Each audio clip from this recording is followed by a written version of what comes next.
So guys welcome back to my YouTube channel. So guys তোমাদের এই অনেক সবারই নিশ্চয়ই গেম খেলতে খেলতে অনেক খিদে পেয়ে যায়। সো গাইজ এখন আর সেই অসুবিধাটা হবে না, কারণ আমাদের গেমের ভিতরেই চলে এসেছে এখন বিরিয়ানি, ফুচকা, চা আর আইসক্রিমের স্টল। সো গাইজ দেরি না করে চলো তোমাদেরকে স্ট্রিট ফুডগুলো শেয়ার করি।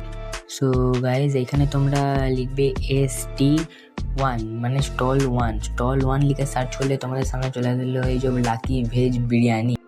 সো গাইজ এরপরে তোমরা সার্চ করবে ST2 হ্যাঁ স্টল 2 লিখলেই তোমরা সামনে চলে আসবে লক্ষ্মী পানিপুরি। গাইজ তো এরপরে আছে গাইজ ST3 মানে স্টল 3 তোমরা লিখে সার্চ করলেই তোমাদের সামনে চলে আসবে আইসক্রিমের স্টল মানে নাটুরাজ, ওই যা হোক একটা হবে গাইজ, আমি অত পড়াশোনা করতেও পারি না। তো এরপরে তোমরা লিখবে স্টল 4 মানে ST4 হ্যাঁ ST4 লেখার সাথে তোমাদের চলে আসবে জাদুটোনা চাই। গাইজ এটাই ছিল আজকের ভিডিও। তো গাইজ ভালো লাগলে সাবস্ক্রাইব করে দিয়ে একটা লাইক একটা কমেন্ট করে ভিডিওটাকে শেয়ার করে দিও।